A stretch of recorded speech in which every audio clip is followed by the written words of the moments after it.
Então seja bem-vindo de volta aqui às nossas aulas de grego da Escola Charles Spurgeon Online. Esse é o nosso segundo módulo e nós estamos na 11ª aula aqui do nosso curso de grego.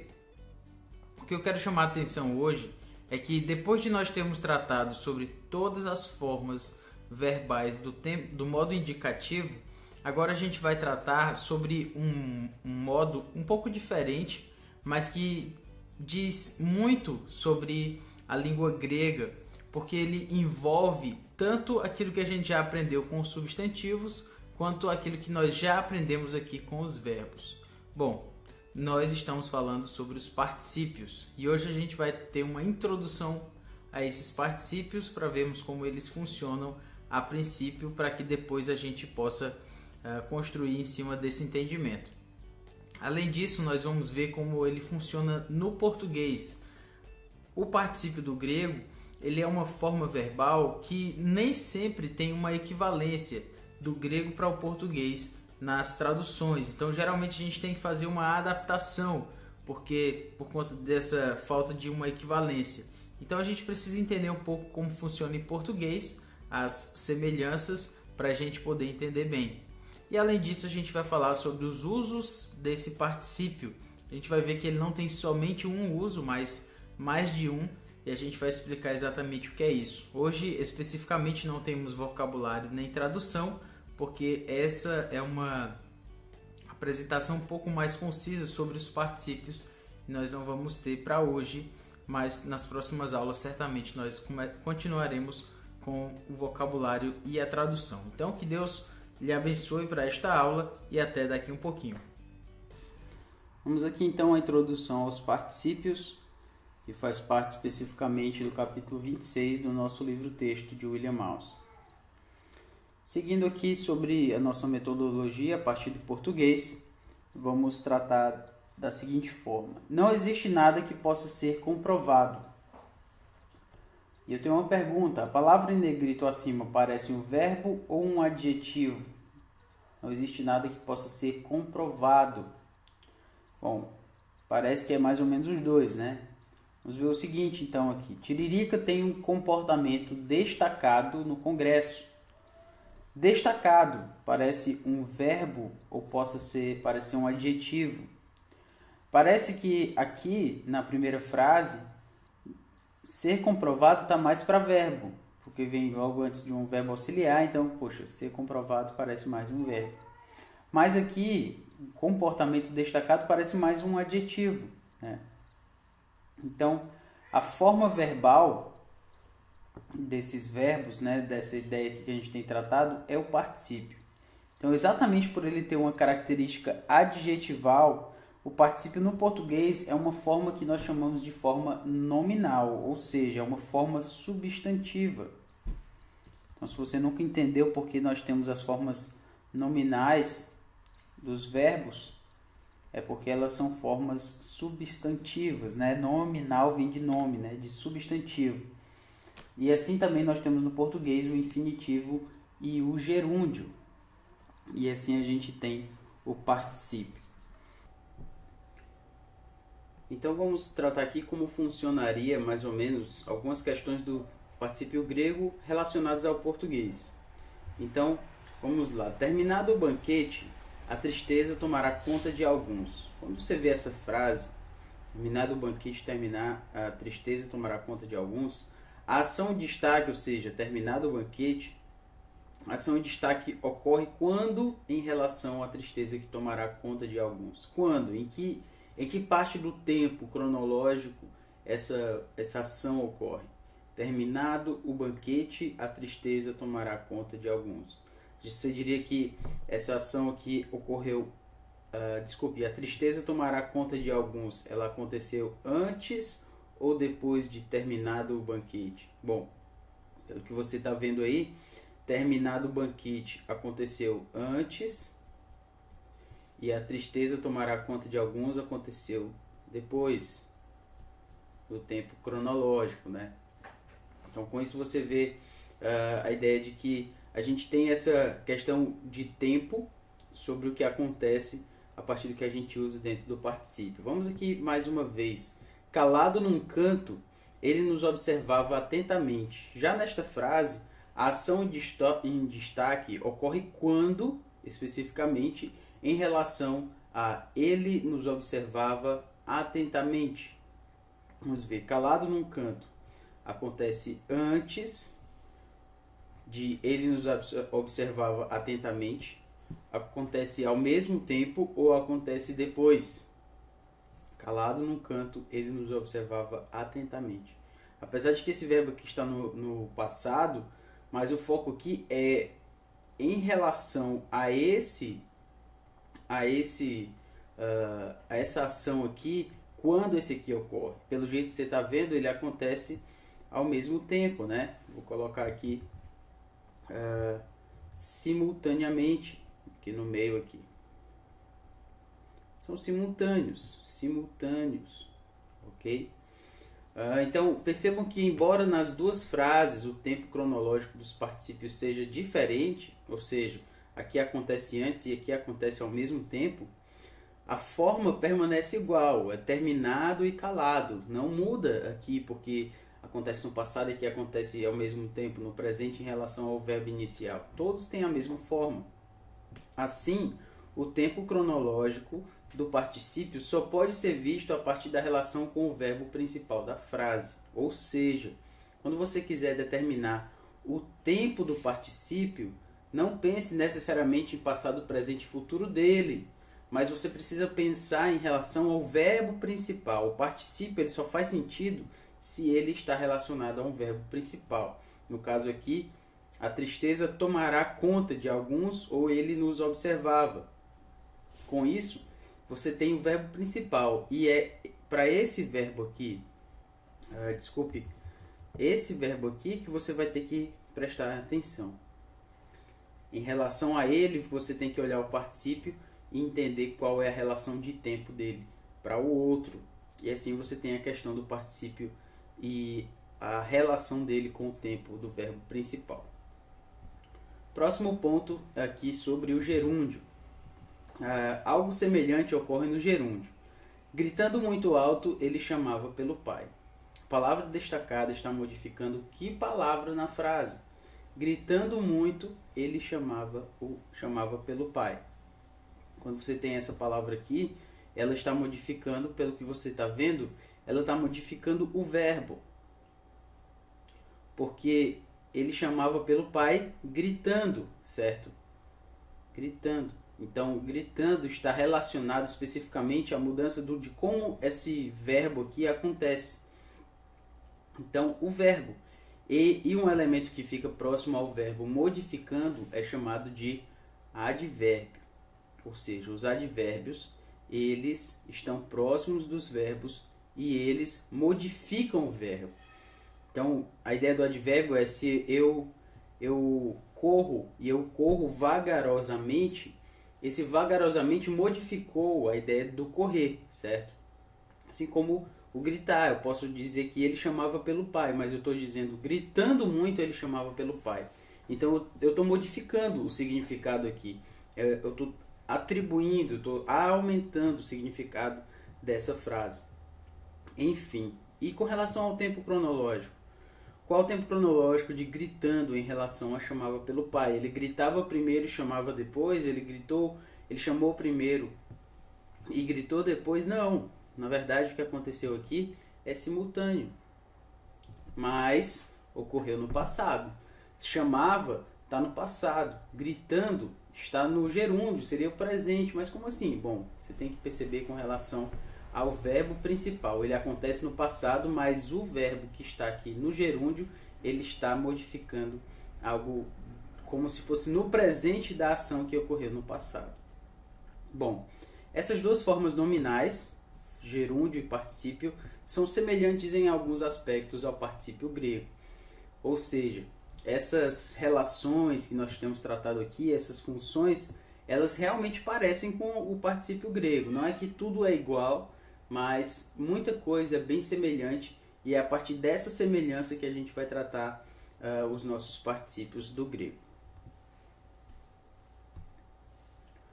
Aqui vamos tratar outro aspecto que é semelhante ao do grego, certo? O português com relação ao seu substantivo. Então vamos lá.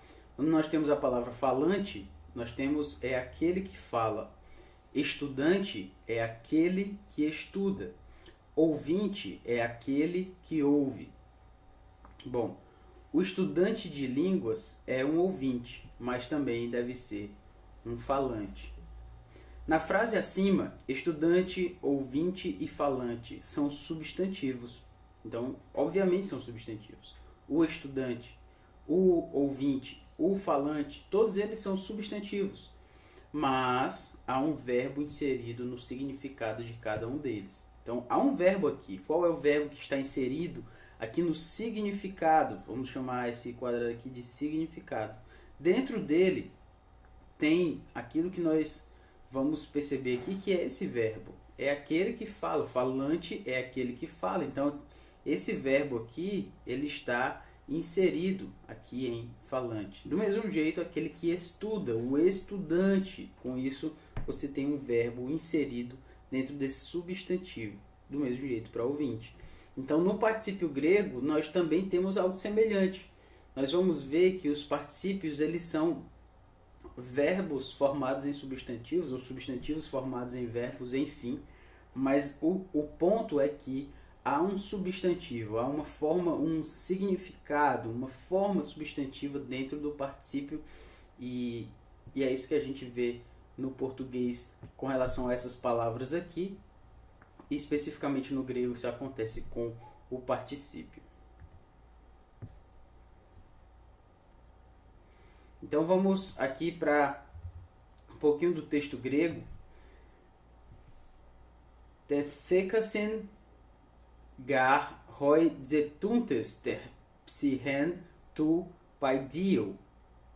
Quero entrar em detalhes aqui sobre esse texto, mas especificamente sobre hoi zetuntes seriam os que procuravam, né? Porque já morreram os que atentavam ou os que procuravam. A palavra de tel tem a ideia de procurar, né? De atentar nesse sentido contra a vida do menino. Então, hoi zetuntes, os que atentavam. Os que atentavam tem um verbo atentar, vamos dizer assim. Desculpe aqui. Atentar, que está inserido dentro desse substantivo. Assim funciona no grego. Isso aqui é um particípio, certo? Os que atentavam a gente vai tratar depois especificamente sobre como isso funciona. Yosef derro ane autes dikaios on kai me thelon auten degmatisai ebulethe lathra apolisai auten. Mas José, seu esposo, sendo justo e não a querendo infamar, resolveu deixá-la secretamente. Então esses verbos aqui, dikaios on, o caso aqui sendo, né? Kai thelon, bethelon, não querendo, certo? Infamar, né? Degmatisai. Mas o fato é que esses verbos aqui, thelon e on, não sendo e querendo, eles acontecem, como é que eu posso dizer, eles acontecem mesmo que mais ou menos simultâneos, né? Porque na verdade ele ele fazendo isso resolveu deixá-la, mas na verdade eles acontecem relativamente no passado, né? Já que ele era assim, justo, já que ele não queria infamar, então o que foi que ele fez? Ele deixou secretamente. Então você está vendo que o particípio ele está muito relacionado ao verbo principal. Toda vez que você for trabalhar com particípio, você tem que trabalhar com o verbo principal. Particípio não é nada sem o verbo principal, certo? E é por isso que a gente tem que cuidar muito sobre essa questão para que entendamos melhor o particípio. Então aqui, literalmente, os procuradores, né? Zetuntes, os procuradores, os que procuravam. E aqui também os dois particípios estão modificando o verbo, no caso o verbo resolveu deixá-la, né? Eu enfatizei aqui o deixá-la, mais especificamente o resolveu deixá-la. Então, sobre o particípio. O particípio pode ser formado de qualquer verbo. Leon é formado de leo. Pistelon é formado de pistelon.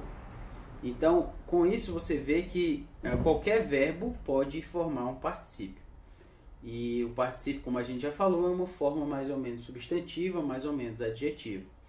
Leon é formado de leo. Leo você já conhece, é eu destruo, eu solto, e Leon então é o seu particípio. Do mesmo modo, pisteo, eu creio, pistelon é o particípio de pisteo. Então, o morfema do particípio é on. Um morfema é a menor unidade de significado na formação de uma palavra. Então, você ouvir a palavra morfema aqui, é porque ela é uma partícula pequena, realmente, da língua, né, da gramática, mas essa pequena partícula, no caso aqui on, ela já me indica de que isso aqui é um particípio, de que essa palavra aqui que eu estou vendo é um particípio. Ela sozinha não tem significado, mas dentro da palavra ela tem significado. E ela em si já traz alguma ideia, a ideia de que isso é um particípio. Então por isso que isso é chamado de morfema. Então o morfema do particípio, ômega ni, você já sabe, pistelon, e assim a gente vai prosseguir sobre alguns morfemas também. Aqui a gente vai mostrar que o particípio tem dois usos, certo? Então, quais são os dois usos do particípio? Primeiro, o particípio adverbial, ou seja, se ele é adverbial, a ação descrita pelos particípios orienta-se para o verbo, ou seja, modifica o verbo de alguma forma. João adormeceu estudando para a sua prova final de grego. Então, o nosso estudando aqui, ele está modificando a palavra adormeceu. Não estou dizendo que estudando é um particípio em português, não é. É um verbo no gerúndio. Mas eu já estou lhe adiantando que é mais ou menos assim que funciona o particípio no grego, certo? Então, adormeceu estudando, estudando modifica a palavra adormeceu. Já o segundo uso do particípio é o particípio adjetival. A ação descrita pelo particípio modifica um substantivo ou pronome. Então, João viu Catarina sentada ao lado da janela. Essa palavra aqui, sentada, ela modifica, no caso aqui, não um pronome, mas o substantivo Catarina. Com isso, você percebe que o particípio adjetival é esse justamente cuja ação ela se orienta, ela modifica um substantivo. O contexto, então, ele vai determinar se o particípio é adverbial ou adjetival. Tudo vai depender do contexto, como a gente perceber como isso vai funcionar, só o contexto vai dizer. Mas você já sabe, conhece esses dois usos e a gente vai entrar em mais detalhes sobre eles agora. Primeiro, quero falar sobre o particípio adverbial, desculpe. O particípio adverbial, primeiro, o seu tempo verbal, né? O particípio presente, por exemplo, liontos, ele é formado da raiz do tempo de lio. Então, você tem li mais ômicron, mais o nio tal, mais ômicron sigma. E nesse caso aqui, o morfema do particípio vai ser ni tal. O nosso propósito dessa aula não é falar especificamente sobre morfologia, isso a gente vai tratar nas próximas aulas. Mas você já está percebendo aqui sobre o seu tempo verbal, a gente está tratando aqui sobre o presente. A voz do particípio. Bom, o particípio pode ser ativo, médio, passivo ou depoente. Eu já tenho falado que o particípio ele é muito um verbo também. Apesar de ele ter características de substantivo, mas ele ainda é um verbo. E sendo um verbo, ele tem voz. Pode ser ativo, médio, passivo, depoente. Se o verbo é depoente, o seu particípio correspondente será também depoente. Então, nós temos aqui alguns verbos. Akuontos, depantos, tu, lau, eipen, tois, mathetais, autu. Então, eipen é um... desculpe, eipen não. Akuontos. é um, é um particípio, no caso aí, ouvindo, né? A ideia de que isso aqui é um particípio ativo. E aqui você também tem, desculpe, Eclesiastes 9,16, Kai hoi logoi, autu ukeisin akumenoi, e a ideia aqui é ser ouvida, certo? No caso aqui, voz passiva.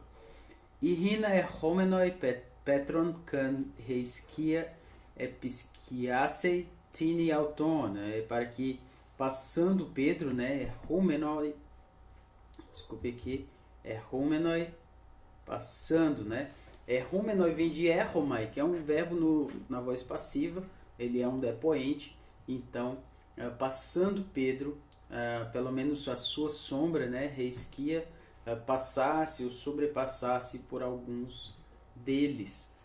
E enfim, aqui nós temos a voz média, no caso um depoente, e com isso você percebe que os particípios adverbiais têm essas características, obviamente, de verbo, com voz e tudo isso. Próximo ponto aqui são os modificadores.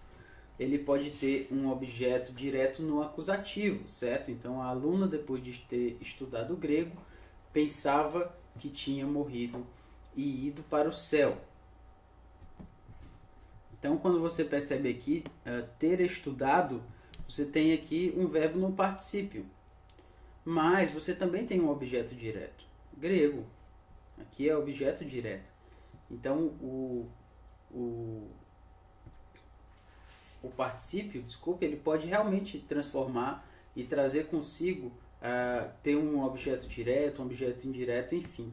Ele também pode ter locuções preposicionais, adjetivos, advérbios, etc. Por exemplo, no português, depois de ter estudado silenciosamente por longo tempo. Então aqui nós temos uma locução, né, ter estudado silenciosamente e tal, nós temos um advérbio, finalmente compreendi o paradigma. Então silenciosamente é o advérbio, por longo tempo é uma locução preposicional e ambos modificam o particípio estudado. Além disso, nós também temos a forma de negação do advérbio, certo? Do particípio adverbial, desculpe. E a negação u, ela é usada somente no modo indicativo. Então, todos aqueles verbos que nós já estudamos até agora, quando eles querem ser negados, a partícula utilizada é a partícula u. Porém, no particípio não é uma fórmula. Aliás, o particípio ele não é uma forma indicativa, certo? Ele não é do modo indicativo. Então, a negação dos particípios é feita por me, ok? Me é uma forma de negação para os modos que não são indicativos. O significado é o mesmo. O e me, ambos significam não. Agora, especificamente com relação ao particípio adjetival. A concordância sobre ele é que, como adjetivo, o particípio precisa concordar com o substantivo que modifica quanto ao caso, número e gênero, certo? Então, lembre sempre que o particípio tem essa característica de adjetivo e os adjetivos funcionam exatamente igual ao particípio, especificamente em relação à concordância. Então, por exemplo, o homem que está comendo o chocolate é meu irmão. Quando a gente tem essa frase, se essa frase estivesse no grego, né, então o que a gente teria? O homem é o sujeito. Então o homem estaria no nominativo singular masculino, certo? O homem singular, não são os homens, é masculino, é o homem, e nominativo porque ele é o sujeito da frase. Chocolate, se você tiver aqui somente o chocolate, ele estaria em que caso se fosse no grego? Ele está comendo o chocolate, então ele é um objeto direto. No grego, o objeto direto, você deve lembrar, é um acusativo singular masculino também. E no caso, se isso aqui estivesse no grego, Aqui seria o particípio. Que está comendo. Isso aqui seria o particípio no grego. Quem é que está sendo modificado por que está comendo? O chocolate ou o homem? Bom, um homem que está comendo. Isso aqui está relacionado ao homem, certo?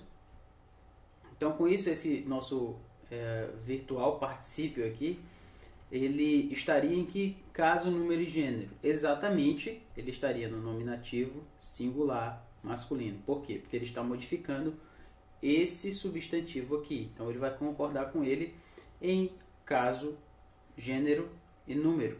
E assim é que vai funcionar. Se você tem aqui, ele viu o homem que estava ensinando koiné. Se fosse em grego, nós não teríamos dificuldade em saber se ele viu o homem que estava ensinando koiné. Nós não teríamos dificuldade, nem no português realmente, de saber quem é que está ensinando koiné. Porque no caso aqui é o homem, né?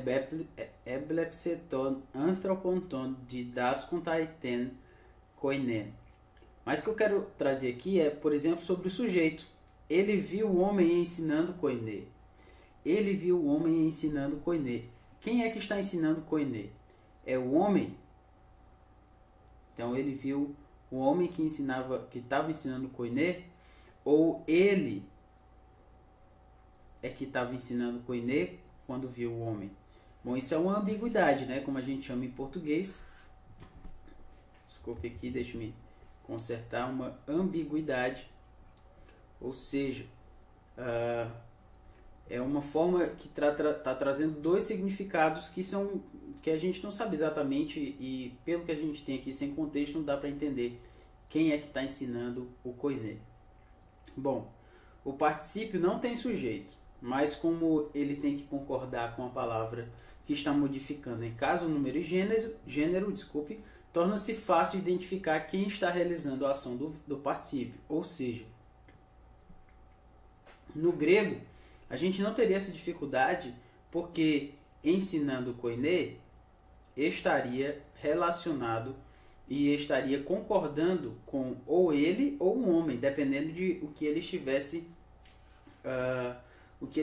modificando. Então, se fosse ele viu o homem ensinando koiné, se quem estivesse ensinando fosse o homem, esse nosso particípio aqui ele estaria no acusativo, porque ele viu o homem é um objeto direto, e ensinando koiné também estaria relacionado ao objeto direto, portanto estaria no acusativo. Mas, se por outro lado, quem estivesse ensinando koiné fosse ele, como é que nós faríamos então? Bom, ele ensinando koiné viu o homem, esse nosso ensinando koiné aqui, esse nosso virtual particípio estaria então em que caso? Ele está modificando o sujeito. Bom, ao invés de mudar ser acusativo, ele estaria no nominativo, porque ele estaria modificando o sujeito, portanto, ele estaria no nominativo, então ensinando koiné também estaria no nominativo. Se ficou um pouco complicado, difícil, a gente ainda tem esperança, as próximas aulas vão ser mais claras, e aqui foi só mesmo para que nós tivéssemos uma introdução sobre a ideia de como o particípio funciona no grego. Então, espero que você tenha gostado da nossa aula sobre os particípios. Vamos dar uma retomada aqui para a gente lembrar o que foi que a gente aprendeu hoje. Primeiro, nós falamos sobre a introdução aos particípios. Nós falamos que o particípio ele tem características verbais e adjetivais. Ele é um conjunto assim, né, do que a gente já aprendeu sobre os adjetivos, por exemplo. Então ele tem caso, ele tem gênero, ele tem número, mas ao mesmo tempo ele também tem voz. Ele pode ser da voz ativa, da voz média. Ele tem tempo verbal, ele pode ser do presente, ele pode ser do aoristo, enfim. Então ele é um misto de verbo com adjetivo, e essa é a beleza do particípio, né? Então, com isso também a gente falou como funciona no português algumas questões. A gente viu, por exemplo, o próprio particípio do português. Eu tenho estado com fome, por exemplo. Esse estado aí é um particípio, a gente viu um pouco sobre isso. A gente viu também sobre o nosso gerúndio, certo? Que às vezes o particípio vai ser traduzido como um gerúndio, né? E também nós falamos que dos substantivos formados de verbos, por exemplo, falante, ou seja, aquele que fala. Isso tem tudo a ver com o que a gente tem aprendido aqui sobre os particípios. Nós também trabalhamos um pouco sobre a questão dos usos do particípio. Falamos que ele tem um uso adverbial, ou seja, quando ele modifica, quando ele tem alguma função sobre um outro verbo, e também o uso adjetival, quando ele modifica um substantivo, um outro pronome, enfim. Então essa foi a nossa primeira aula sobre os particípios. Nós continuaremos tratando sobre eles aqui durante algumas aulas. Espero que você siga conosco. Uma breve dica é: se você não lembra das terminações verbais da primeira, segunda e terceira declinações, desculpe, não as terminações verbais, as terminações nominais, ou seja, dos substantivos. Se você não lembra dessas declinações, volte um pouco, tente relembrar, porque elas vão ser fundamentais para os nossos paradigmas aqui. Então, que Deus nos abençoe e até a próxima aula. Valeu!